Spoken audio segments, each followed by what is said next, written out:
Hey, hi! Welcome to Someone Else's Movie, the original podcast where an actor, writer, director, or nebulous industry figure gives a little love to a movie they didn't make. I'm Norm Wilner, TIFF's Senior International Programmer for Canada, and this is the other thing I do. My guest this week is Paul Duane, a writer and director who's got dozens of credits in television and film, among them creating Secret Diary of a Call Girl and making the documentaries Very Extremely Dangerous and Natan and Welcome to the Dark Ages. His latest, All You Need Is Death, is a brilliant folk horror project about a pair of researchers who stumble onto the trail of an ancient song that's never been recorded for a pretty good reason. It premiered at Beyond Fest last fall, and it's been making its way around the world ever since. It's available on digital and on demand in the US right now, and it's on its way to streaming pretty soon. You should check it out. Paul picked Cure, Kiyoshi Kurosawa's excruciatingly measured 1997 thriller following a homicide detective played by Koji Yakusho, who you recognize now from Perfect Days. He's investigating a series of random murders that have been committed by ordinary people with no history of violence, except that the one thing they all have in common is an earlier encounter with a mysterious young man called Mamiya, played by Masato Hagawara. And the more Takabe digs, the less certain he is of anything at all, except that the violence isn't stopping. This is Someone Else's Movie. Well, when you asked me, I kind of went into a blind panic of what movie is worth an hour of discussion or whatever, and went through my top watched movies on Letterboxd and kind of thought, what does that say about me? And do I really want to, nail my colors to the mast with one particular movie? And then I kind of thought, Cure was actually kind of the obvious one because I'm writing something about Pulse at the moment, so I'd been thinking about Kiyoshi Kurosawa, but also because he's such a massive influence. I mean, I think not just on me, but I think generally, I think across the horror genre in the last 20 years, I think he's this sort of quiet, subliminal influencer who's kind of been, and it's kind of like horror movie people kind of secret handshake, Kiyoshi Kurosawa, it's like, if you know that stuff, you're in good company. So yeah, I kind of felt if you're going to talk at length about one movie, Cure is one that I still haven't really got to the end of, and even having rewatched it last night to prepare for this, I'm still not sure I'm at the end of it or understand it. I think that's an excellent way to frame it. The best thing about it is that it just absolutely refuses to be a thing. It's so much and nothing at the same time. We had a heads up on him through the film festival, and if Cure didn't play TIFF, then Pulse certainly did. And yeah, it's always been this sort of quiet underpinning. It was impossible to find it. I mean, I knew about his work, and then as soon as Pulse was bought for a remake by Dimension, which we shall not speak of, all of his other stuff started flooding in through Lionsgate and Maple because they just bought up the North American rights and released them as quickly as they could. And so I got to see all of them on disc, but theatrical screenings were few and far between in North America. And then once he made Tokyo Sonata, it's like it broke him and people started thinking of him as a classicist.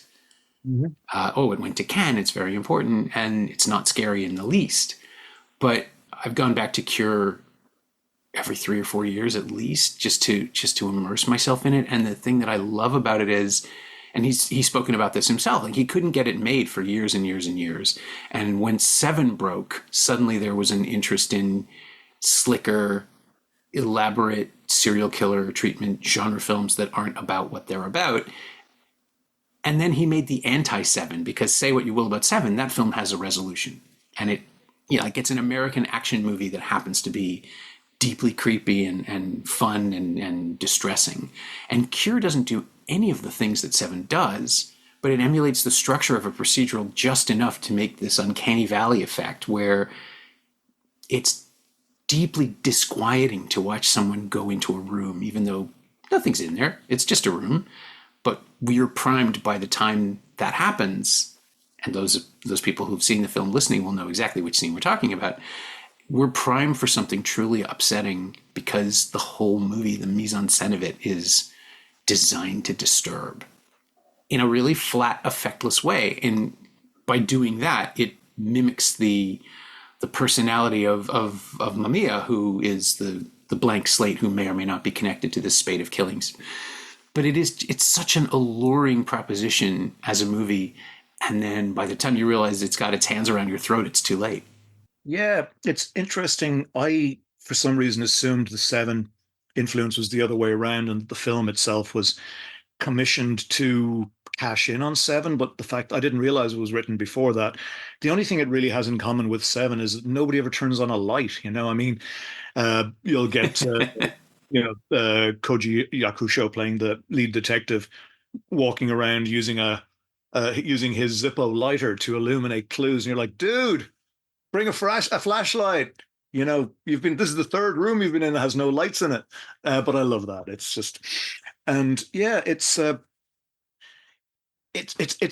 so much the opposite of Seven, which I loved when it came out, but which has kind of diminished in my memory because it was so easily copyable, I suppose. Whereas nobody can really copy Cure because what it's doing isn't something that can be, you can, you can, study the technique. You can maybe use some of the ways that Kurosawa keeps you off balance, but nobody's going to make a movie like Cure. Yeah, it's tonally unique. Even I think the closest maybe, and it's Fincher again, is Zodiac trying to come up with that aesthetic of constant threat. But with Zodiac, we know there's a killer, and it's tracking the obsessions of the people and the killer at the same time. It almost felt to me like that was Fincher's answer to Cure. It's like, oh yeah, you one up me here. I'm going to do this. But that's also an incredibly reductive reading, and I don't want to just bring it down to this movie is in conversation, this director's in conversation with this director, and these two movies exclusively. Because yeah, Cure also starts the J-horror wave, which, as you say, often imitated, never equaled. But it wouldn't exist without this film, I think. Not in that same level, because this was a breakout movie in terms of an audience and also in terms of festival play around the world. All of a sudden, there was a new way to make horror films. And then after this, you get Ring, and then much more explicitly, overtly occult films that are all about the mystery of figuring out what is going on, which is always the most fun for me as an audience member because I want to discover things along with the characters. I hate it when I know more than the characters do because I'm jumping ahead to what happens next. Yeah, but I mean, those are the films that I was really aware of at the time. The Ring, Jew on the Grudge, Mm-hmm. One Missed Call. These films were very, very omnipresent, but I didn't come across Cure or Pulse until many years later.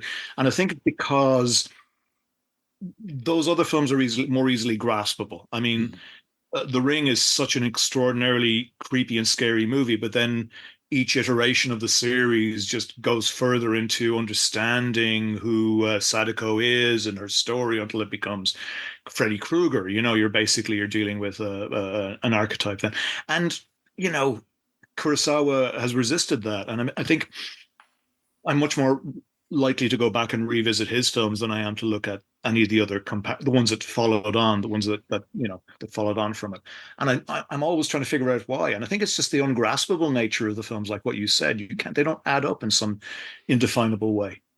There's that, and there's also the sadness. Like, his Yeah. films are deeply, deeply emotional in a way that very few other, whether it's J horror or anything else, dares to be. I mean, the only other horror film I can think of that's as steeped in regret and genuine pain, emotional pain, is probably The Fly and maybe The Exorcist.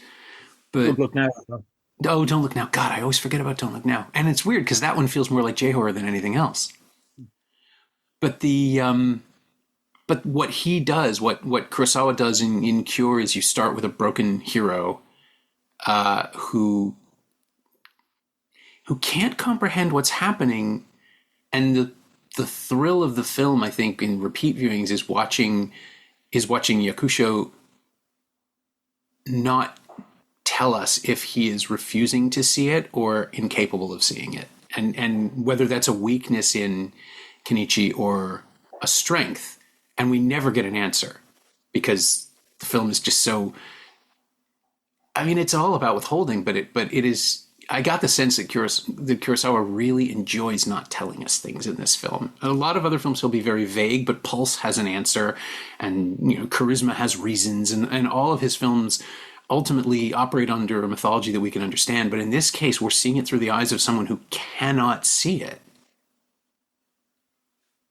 Yeah, and it's also, I mean, when I revisited it, I'd completely forgotten how the opening deliberately wrong foots the audience in a way that's Mm-hmm. very kind of confrontational. Opening scene, you're going to go see this movie. It's meant to be a scary movie. Opening scene is a very nice psychiatrist having a conversation with a nice middle-aged woman about a book about the story of Bluebeard.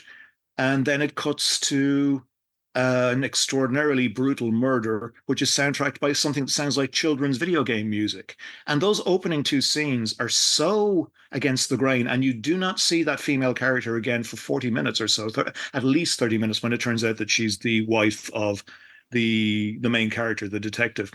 And her encroaching what seems to be dementia mirrors the murderer's what he calls emptying himself out, so there's nothing left inside him in some perverse way that you don't really understand. So you're kind of going, what links these two things? And I'm still trying to work on what it is, but it's definitely these are two halves of the story that don't quite match up in a frustrating but really interesting way.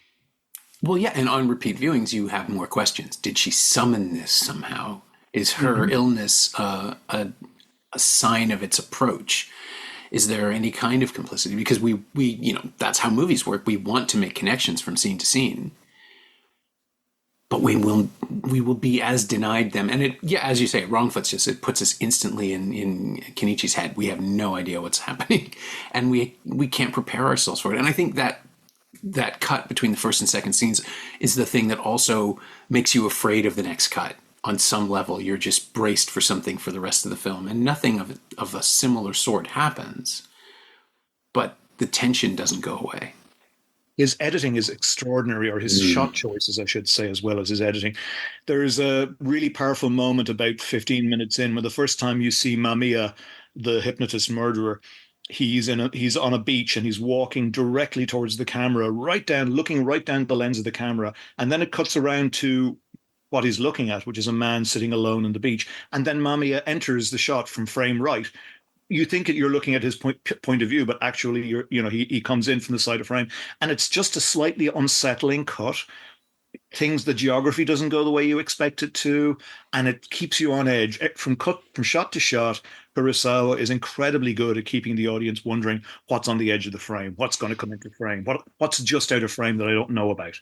Yeah, even in interiors, there's room, like this giant interrogation space, or the sort of abandoned warehouse where we find the shrine, if it is a shrine.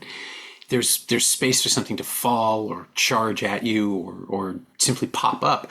And again, it's not what this movie is about, but he's using the language of jump scares to make you brace for one. The same way that I wish I could remember who said it. It was probably James Cameron. It's always James Cameron who said that the thing that he got to do in Terminator 2 was digital opticals for the first time, so you can have an effect in a shot that doesn't trigger the audience's eye because the grain changes because you're watching a dupe by the time the optical effect is composited in. The horror audience used to know that that would be coming because the grain would change and you just go, oh, something's coming. And with digital opticals, it was no longer a way to signal your intentions. You could just do things. And Kurosawa's not doing that because he's got no effects. He's just framing things the way that a horror movie would frame them, or pacing them, or quietly dropping the sound down, which is another cue that still persists to this day. You don't get the catharsis. You don't get the release. So it just builds and builds and builds in every shot and every scene until by the end of the film you're ready to scream, which, oh, it's so much fun. And repeat viewings watching him do that. What he's exploiting is the thing in us as an audience that if you're watching a horror movie and a character walks into a bathroom, takes a deep breath, turns around, looks in the mirror, pulls out a Mm. toothbrush or whatever, you know that something's going to appear in the mirror, something's going to come through the door, and you're constantly like those lulls in the action are where you get tense. And Kiyoshi Kurosawa uses those lulls and stretches them out and makes you watch the detective walking into his apartment and turning off some appliances his wife has left on and forgotten about and walking around. And you're there going, oh shit, something's going to happen.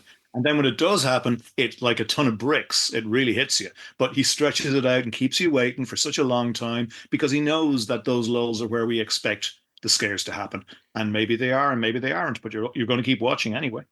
Yeah, even if it's something as incidental as his wife just walking through a hallway past behind him through an open Mm. doorway, it pulls the eye immediately, and then we can, oh wait, that's not that scary, and then that must mean something else is going to be scary. And whether we get it or not, he's got us. He's absolutely got us. As opposed to, and I think, well, the other problem with him being so good at it is that everybody else tries to do it, and then you get these stretched out passages of most ghost stories fall back on it these days, and I'm so tired of people walking into the dark to wait to get scared. With him, it's always involving because also by the time that starts happening, we're interested in the characters and we're invested in whatever it is they're going to do. So we're concerned for their safety. They're not just meat to be pulled apart. Yeah, you can't do what he does on an industrial scale. You're not doing this in a kind of a franchise movie because he's so skilled at getting your identification involved with these characters, making you, as you say, the sadness, the melancholy, as you see these characters dealing with real problems. It's not what a friend of mine refers to as a run and be chopped movie. There is no, it's not about cannon fodder. Everybody in the movie is interesting and you want to know what happens to them and you're kind of worried for them because in some cases, like the detective's wife in this film, they seem helpless, kind of sweet and harmless, and you don't want anything terrible to happen. And then, of course, it being a horror movie, usually it does. Yeah, it's going to be bad for them. And whether or not they survive, we still. Well, that's it, right? The worst thing about these movies isn't that death is bad, it's that there might be something worse on the other side. And Cure, really more than anything else he's done, has that Lovecraftian pull of a larger mythology that you cannot comprehend, and that this one person has tapped into it and it's erased him. It's removed everything from him but this impulse, but it's made him a prophet. Like that's the cost of it. The cost of knowledge is destruction, but the way it's played out is so mundane and so calm. I don't think Mamiya ever raises his voice. He doesn't have to, but he is. I don't even know if he knows what he's doing. He's just doing stuff. He is just going through these motions and making incantations. I mean, the original. Did you know this? The original title of the film was Evangelist. No. Kurosawa changed it because of the Shinrikyo sarin attack Mhm. and didn't want any religious overtones to be perceived. So he just called it Cure, which is even better because we don't know what the cure is or what it is a cure for. Yeah, I mean, this guy's Mamiya's apartment with the sort of weird ex-monkey, figure Mm. that is never explained, never, I mean, it's so freaky. This mummified figure,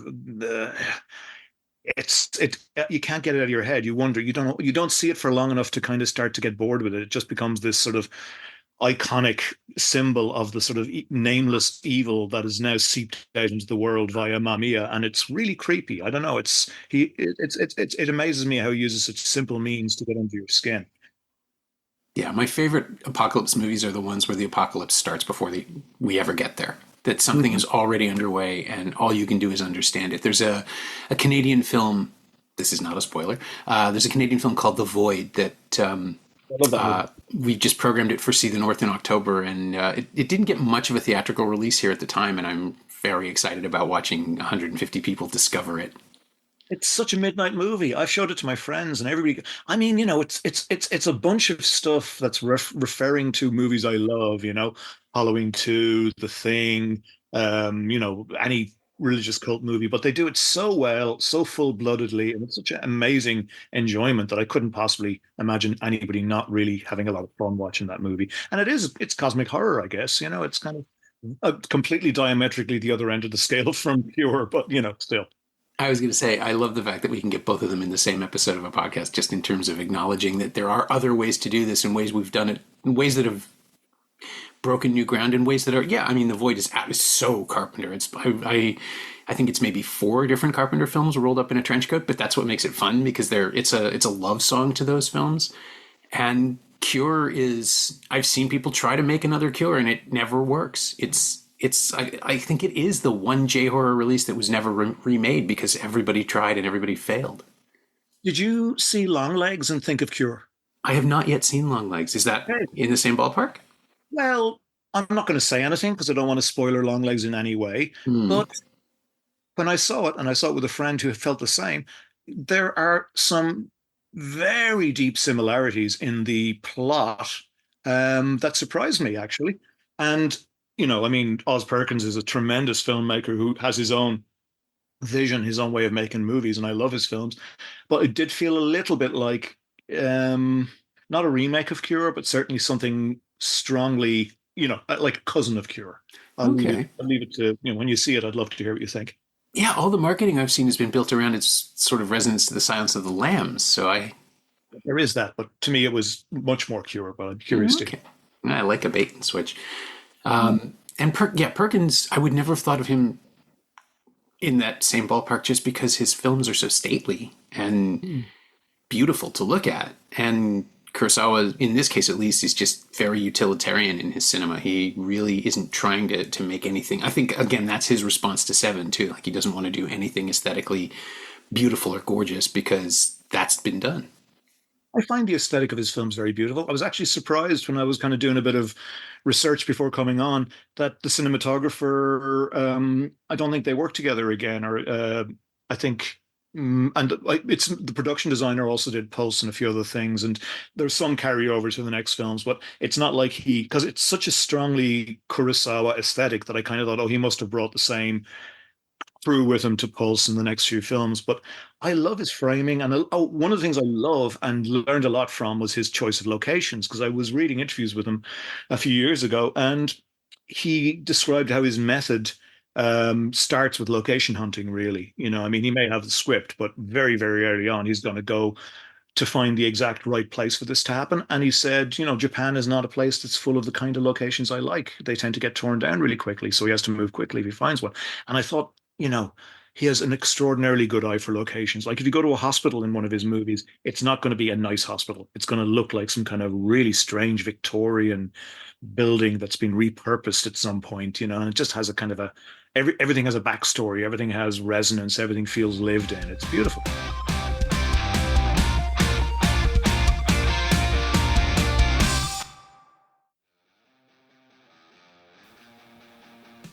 Hey, it's Norm interrupting my own show to bring you up to speed on Shiny Things, my newsletter about physical media, culture, and the odd streaming project. Last week I wrote about Warner's new release of Furiosa, a Mad Max story, Arrow's 4K editions of Clash of the Titans and Wrath of the Titans, and Shout Studios' new disc of Observe and Report. Sign up for a 14-day free trial at shiny-things.ghost.io or find a link at the Semcast Blue Sky account. You like reading about movies? I like writing about them. Come check it out.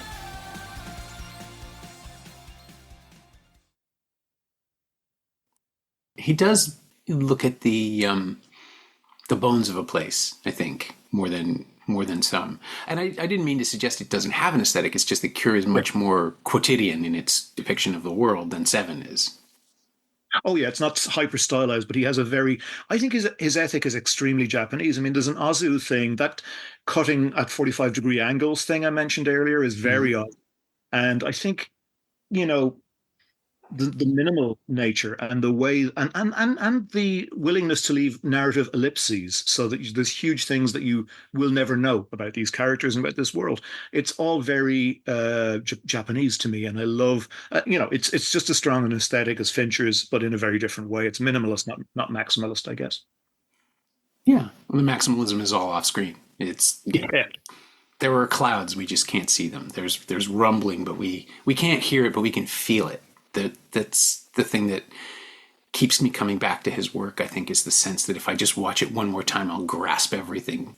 The patterns. I mean, like when I watched it last night, it struck me that Mamiya's victims are in order. I think there's a salaryman, then there's a teacher, a school teacher, then there's a policeman, there's a general practitioner, a GP in the hospital, and then there's a detective. And it seems like a kind of a progression through you know, levels of society. These are all bourgeois kind of positions. It's almost like Cluedo, Colonel whatever his name is.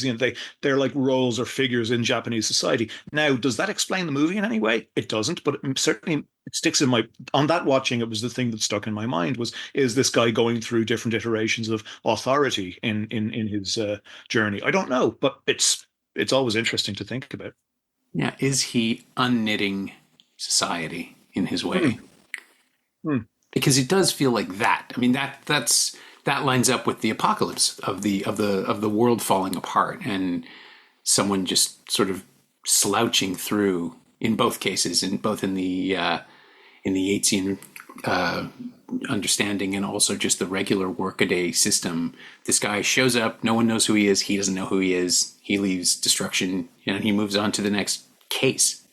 And he just doesn't care. I mean, it's really, there's a lot of stuff in it that's on borderline funny, like the police press conference where he just, all the high ranking cops are there. And he's a punk, it's the fact that he actually, most serial killers care deeply. And this is a guy who seems completely detached from what he's doing. And it's really scary and also a little bit funny.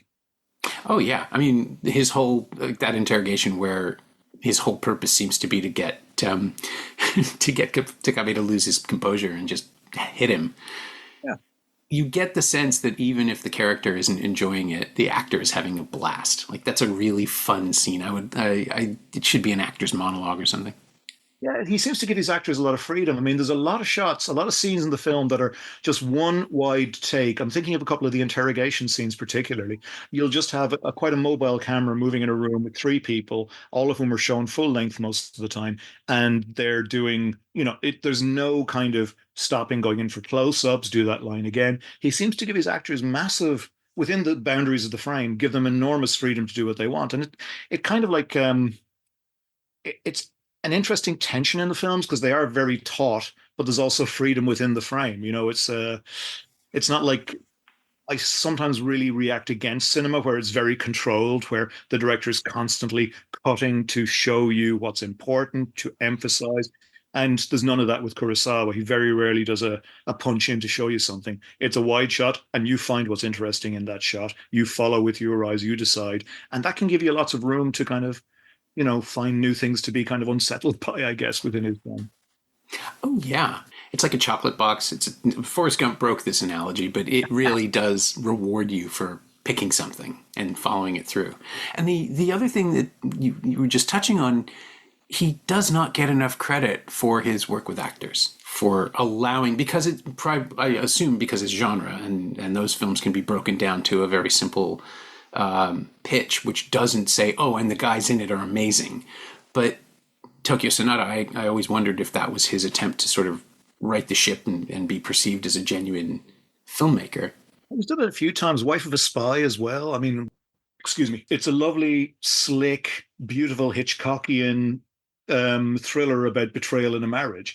And it's a 100% a Kiyoshi Kurosawa movie at the same time. I mean, you couldn't mistake it's got no horror genre stuff in it at all, but it's still a Kurosawa movie. It's wild how he can do that. And he's got a new non-genre film premiering in Venice, I think. Yeah, we have it coming here as well. It's called Cloud, and it may or may not be genre. I don't know, but the people who have seen it are being incredibly vague about it in a way that makes me think there's a genre element, and they're trying to protect it. Have you seen Chime? No, that's the second last one, right? Yeah, it's like a 50-minute long film. It is astonishing. And it really, really reminded me of Cure. It feels almost like a companion piece to Cure. And in fact, watching Cure again, Chime has a lot to do with it gets you into a thing where you're listening to the soundtrack a lot because you're waiting for a cue. One of the characters says they hear a chime. Does the chime come? I don't know. It's kind of there in the mix, and it's up to you to see if you can find it. But in Cure, there's definitely a number of times when key events happen and you hear a chime on the soundtrack. And I'm going, man, is this some kind of long game he's playing over the last quarter century? This is the extended Kiyoshi Kurosawa universe. But I recommend Chime very highly. It's a beautiful piece of work. And it's one of those films where you can see that he kind of thought, well, this isn't a feature. It's not a short. I'm just going to make it what it is. And it's, as a result, it's totally uncategorizable and like a perfect short story. Oh, wonderful. No, I wasn't aware of that. I also found out in the last few days that he has made a sequel to Before He Vanished, or at least a spin-off, something called Foreboding, which I've never even heard of until now. And there's he's done an English language remake of Serpent's Path. He has? Yes, I just looked on his IMDb and there it is. Oh, there it is. Yeah. I think Serpent's Path is great. It's quite sick. It's quite weird and not pleasant. And I would, I'd rather see that getting remade than Funny Games. Huh. Yeah, nobody tells me anything. I'm telling you, Nor. I appreciate it. And his films are that's the other problem too. He is so prolific that it's almost impossible to keep track of everything. Yeah, and the second rank ones are all really good, but kind of at a big distance from the first rank ones. I really like Charisma and Bright Future and Creepy. I got to say, have you seen Seance, his remake of the 1950s British movie Seance on a Wet Afternoon? I did. That was released on disc the same time Cure was by Yeah. Criterion under the other label 20 years ago. I reached the point where I thought this is about as bleak as I can possibly take when I was watching that movie. It is stunningly, stunningly bleak. It's very good, but I don't think I'll ever watch it again. My God. I can see that. I mean, it is a film about the despair of needing something after death, right? Like so many, and again, so many horror films are about this very thing. Like if there's what is it? Every criticism of Buffy ultimately boils down to there's a devil, but there's never a god. Why is God silent? And I love it because on some level that forces us to understand that that's what we want from these movies. I made a friend of mine cry once by breaking down Shyamalan's Signs as a film about faith because the whole point of this is that you know the wife isn't gone. If she died because it was God's plan, then that means they're going to see her again at some point. And it's such a profound thing that no one ever wants to talk about the balance between life and death, good and evil, Yeah, knowledge and what's the line in Constantine? That's different from having faith. I don't. Tilda I, Swinton, she can sell anything. I remember many years ago watching an interview late in his life with Ingmar Bergman when he was living on Faroe Island by himself, and his wife had died, and he was asked. I mean, Bergman was notoriously one of the most hardcore atheists of his era. His films are about atheism, the loss of faith, and in the idea that the universe has a meaning or has a god.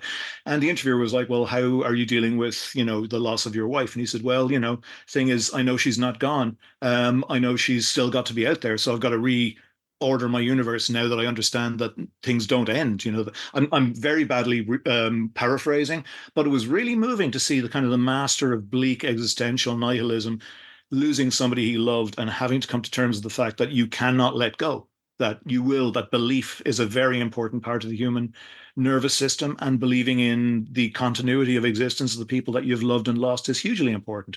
And I think in some obscure way that relates to Kiyoshi Kurosawa too, but It's the same dread. It is ultimately, and that's the thing that no one wants to talk about when they talk about dread is that it's the dread of finding out. yeah, Regardless of what the answer is, we're all terrified of it. yeah. It's oddly comforting though when you watch a movie that has so little. I mean, Pulse and Cure are really about an irrational universe that we live in and have no control over. But it's kind of you kind of go, what is it about that kind of makes you feel, yeah, that's fine. You kind of it's like the worst case scenario. As long as you're kind of going, well, maybe it's that bad. In which case, you've experienced it in a form of entertainment, and now you can kind of put it at the back of your mind again. Yeah, But it is vicarious weird despair. yeah, the feeling that there is nothing, the evidence, and he plays with that really skillfully. I'm not sure what his personal feelings are about anything. It's very difficult to get a sense on what kind of person he is from his interviews, but he really does have a huge melancholy about the human situation that I find very attractive. Yeah, I think he believes in individuals, but not in the collective. Like, I don't think he thinks humanity has a shot, but people might be able to do okay for themselves in the moment. Well, like in Philip K. Dick books, his characters normally survive to the end. You have at the end of Cure, the detective is still there. At the end of Pulse, our main characters on this, lost ocean liner. They've survived, but they don't necessarily have anything to survive for. The world has changed to such an extent that you wonder what. So it's kind of like, yeah, survival of the individual, but yeah, the system as a whole seems massively compromised around them. And yeah, that last shot. I mean, just to talk about the ending of Cure. Oh my God, what a perfect, perfect ending. The first time I saw it, it just took the wind out of me. I was like, can you do that? Can you cut like that in the middle of something? And people talk about The Sopranos, the ending of The Sopranos, or whatever. I mean, this is 1997, and he just a cut to black that leaves you like a punch in the gut, going, "What did I just see?" It's so, and it the way that he does such a powerful thing with minimal means is to me hugely impressive. There's no showiness. It's just, you have to watch the film to know what I'm talking about. There's no way I can describe it to you. And even if I showed you a clip of it in isolation, it wouldn't work. It works because of where it is. Yeah, individually separated, it just looks like a Haneke outtake because of the voyeurism of it, because of the way the camera is sort of at a distance, but not too far. We see everything we need to see. Oh yeah, no, it's great. I remember seeing it the first time, and it felt like had been thrown off a speeding train. You're waiting and waiting and waiting. You can feel that this is the end of the film. It's hurtling towards a resolution, and then it just denies you. How does he do it? I mean, I was a huge fan of people like Takashi Miike and people like that, and the more kind of showy. And next to Kiyoshi Kurosawa, all those guys look kind of trying too hard. Like going, Yeah. look at me, and I don't know. I mean, I still love a lot of those kind of more Asia extreme type of things, but it's just when Kiyoshi Kurosawa is able to terrify you by just cutting to black from a moment that you weren't expecting. It's like, man, he's a master. Yeah, I wonder if that's it too. That and Pulse and Journey to the Shore sort of does it too, where you're just left in the abyss yourself. The films abandon us, Mm. and it feels terrible. It's exhilarating when you realize the trick, but in the moment it's just like, but I need to know. Well, is that why these films are having a moment now? Because we are in, I mean, I've been thinking about this because I'm writing about Pulse, I'm thinking about Cure. These are films from 20 years ago. Cure is from 27 years ago. But right now it feels like they're coming up a lot in the conversation. And it feels like people are talking about Kurosawa much more than they were 20 years ago, for sure. And I'm just beginning to wonder, is there something about the current moment of where we are, where we feel a bit marooned and we feel a bit lost and we feel like the engine of civilization maybe is starting to, miss a few beats? Are these films very timely right now because of that feeling of civilizational collapse that is kind of in them? It's not like Mad Max. They're just it's the moment before Mad Max. Yeah, I actually flirted with programming a series last year about apocalypse movies and calling it "They Saw It Coming." Like, just for the cheap laugh of it, but also because there are so many of these things, like No Blade of Grass, that just feel like they're not even fantasy anymore. They're just prediction. Hmm. And there are political films about systems collapsing. There are horror films. There are thrillers, but they're just it's so eerie now to look back and see what people got right, based on the vibe of the moment of the 70s, the 70s especially, but the 70s and the 80s, which was the last time there was a great big cycle of cultural depression, economic collapse, and the sense that things were over. I mean, you had Thatcher and Reagan arriving claiming that the market would save us, and that didn't pan out. But I'm wondering too if it isn't simply because over the last year we've started to experience flickers of hope for the first time. Yeah, yeah, I think so, but I mean, it's kind of also, I mean, it feels like these films remind us that the apocalypse our sort of parents faced into was huge and dramatic. It was nuclear, it was civilizational. We're now kind of inured to the idea that the future is kind of inconvenient and boring. It's a matter of losing small things that you took for granted in the for some reason you can't do them anymore and they keep going away, whether it's using an app that you used to like that's now doesn't do that thing anymore, or just the general feeling of enshittification that people have talked about happening. And I think Kurosawa's films like J.G. Ballard or something are much more about that slow entropic winding down than they are about any kind of exciting post-apocalyptic kind of heroic warriors of the wasteland shit. Yeah, Penn and Teller said it years and years ago. It's like everybody thinks they're going to be Mad Max, but you're going to get into a pulp by the first building that falls on you in the first day, and that'll be that. Yeah, I don't think I'm going to Mad Max. I'd be lucky to be the old guy to keep around to tell stories and kick around, throw a dead rat your way once in a while. I love that Miller has him in every movie or some version of him that, it's like, no, no, no, I'm getting older, but I'll have a purpose. It'll be fine. He lives now only in my memories. I love that guy. Yeah, yeah, it's couldn't think of two more antithetical filmmakers than George Miller and Kiyoshi Kurosawa, but I bet they would absolutely get on like a house on fire. Oh, I've just remembered a story somebody told me about being on a panel with Kiyoshi Kurosawa where somebody asked for their favorite Western. And Kiyoshi Kurosawa's English wasn't very good, so he was like, he said something, and my friend, who was also a filmmaker on the panel, said, Ulzana's Raid. And Kiyoshi Kurosawa said, Ulzana Raid, that's the one.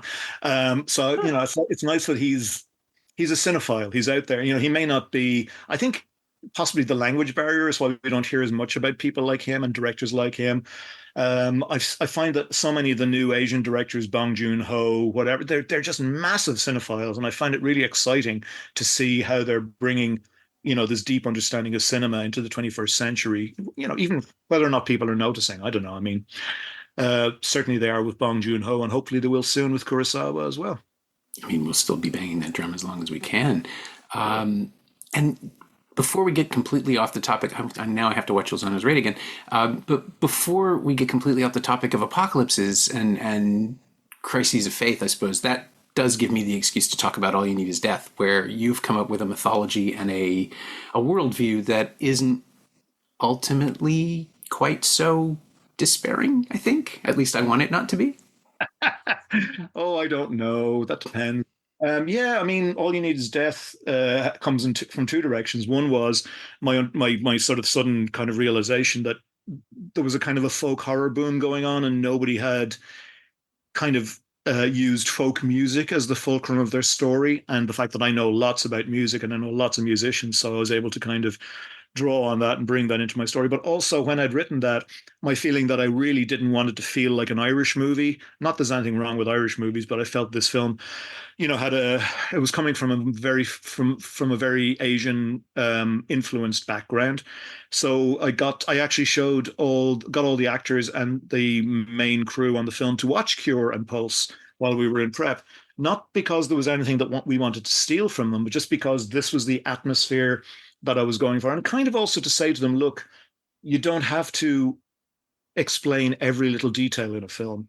You can watch these movies, and I'm sure and they all enjoyed them, and they all understood that, yes, it's not a case of every T has to be crossed and every I has to be dotted. There are narrative ellipses in All You Need Is Death. So I took kind of my confidence in telling a more elliptical and mysterious story from Kiyoshi Kurosawa. As to whether the conclusion is optimistic, it depends on whether you think that the kind of cosmic force that's unleashed at the end of the film to destroy mankind is a good thing or a bad thing. I'm kind of like destroy mankind as long as it's as long as it's painless and everybody's happy. But and destroying mankind through the use of music. I mean, there's an upside to that. It's kind of sweet. Yeah. It's the end of the world, but you can dance to it. Yeah, I also kind of recapitulated the ending of, I don't know if you ever saw the movie The Final Program, which is a Michael Moorcock adaptation. Mm-hmm. And I love that movie and I love Robert Fewest, but he did a terrible thing and made the ending of the book ends with this extraordinary hermaphroditic union between Jerry Cornelius and Miss Brunner, his nemesis, which is released into the world and sort of is the new Messiah. But in the film, for whatever reason, Robert Fewest turned that into a really terrible gag with kind of like a fake Charlie Chaplin monkey character, which I've never been able to understand. And I just thought, why did you throw away this great, beautiful ending? So I kind of took the ending for my movie and did it the way I thought it should have been done. So, with great respect to Robert Fewest and even more respect to Michael Moorcock. It's almost appropriate for a folk horror film to be reaching back to that specific period in British genre cinema, too, where really anything was possible for that tiny little moment. You had The Wicker Man sort of kick down the doors for what was possible in terms of representation culturally. And I know that discussing The Wicker Man in terms of cultural representation is ludicrous, but it is also this great moment where, I mean, I guess it really goes back as far as Rosemary's Baby, where you have the concept of Satanism being introduced as something that just well-to-do people have around. And sure, the devil's around, but you have to make your deal with him, and you have to get across all the T's and dot all the I's. And there's one where the rules have to be very carefully explained. And then the Wicker Man can be dealing with energies that might not even exist. I mean, who knows if any of the things on Summer Isle are real or genuinely attributed to Pan or whoever it is that they're making their sacrifices to. But it works for them, so they just keep on chugging. And then from there, you just get this boulder rolling conceptually of whatever is possible. You don't have to show it. You don't have to acknowledge it. The final program, yeah, Fuesto is just the most theatrical and broad. I kind of understand why he threw out that ending, just because it would look silly if you didn't do it right. So he went for something that could only look silly and therefore be intentional. Yeah, but I don't know. I don't know. I think I just why it's a magnificently beautiful, odd, weird film, and I just think the ending feels like almost like the person who made it turning around at the end and going, say, if this was meaningless nonsense, and why were you bothered watching it? I can understand why Moorcock hates the movie, and I think it's largely to do with that ending. I think in a lot of other areas, the film is a really good Moorcock adaptation, and John Finch is a tremendous Jerry Cornelius, and I would love to have seen that film spawn a bunch of Jerry Cornelius movies, but it didn't happen. Maybe someday. Michael Moorcock keeps nearly getting the big adaptation. They were going to do an Elric of Melniboné series, but then The Witcher kind of knocked it out of contention. He's always just on the verge, and I think he's one of those great British writers, like Alan Moore or Ballard, who's never had the chance to reach a wider audience for some reason. I don't know why. I mean, would you take a run at it? Oh man, I would love to, but I don't know if I'm the kind of, to do that kind of stuff, you need a big budget, and I'm not a big budget guy. But, also I'm not that into doing adaptations. I prefer to do my own stuff. But I just really love Moorcock, and I think his epic series, his fantasy series would be made for the Netflix era. But, as I say, they keep kind of coming up against the fact that somebody else has just done a slightly less good version of his stuff. But, Jerry Cornelius being this kind of bisexual, sometimes hermaphroditic, gender swapping, cynical global anarchist feels like a very 2024 character, Eddie Redmayne. Cosmo Jarvis. I'd watch it. Yeah, I'd watch anything but adapted from Moorcock, but thank God he's still around. It's great to have these people still in the world, reminding you of the extraordinary work they've done and the journey they've come on. Well, I mean, again, that gets me back to Kurosawa, who's like, the more we talk about him, the more I look at his Wikipedia filmography, which is just right here in case I forget to mention a title. He is sort of the Japanese Soderbergh, really. Like, he's an autodidact who can cover any genre he wants to, but chooses a few favorite spaces. Presence, Soderbergh's new film, is weirdly very, very much in tune with. Have you seen it? It's very much in tune with a lot of Kurosawa's work. I know all about it. I've heard about it. I've talked to people who've seen it, and I'm very excited to see it. It does sound very. I mean, Soderbergh doing a ghost story really interests me. I love his work, and I think he's a genuinely exciting and inspiring filmmaker. So yeah, I don't know. I mean, it's hard to think of an American counterpart for Kurosawa. I mean, in a way, Shyamalan is probably a close counterpart, because they've both done they had big breakthroughs, and they've kind of come back to and circled the area of their initial breakthrough without ever really making another film that sort of wipes it out of the memory. And they're both kind of very associated with a particular style. But yeah, I mean, I don't know. It's just great that people like them can have careers making, not having to have massive blowout blockbuster hits every year. You can just keep working, My thanks to Paul Duane, whose new film, All You Need Is Death, is now available on digital and on demand in the US and streaming everywhere very soon. Keep an eye out for it. You can find Paul on Instagram at Paul Duane Film, all one word, and you can find Cure on Blu-ray from the Criterion Collection in North America and Eureka in the UK, packed with insightful special features that are different on each disc.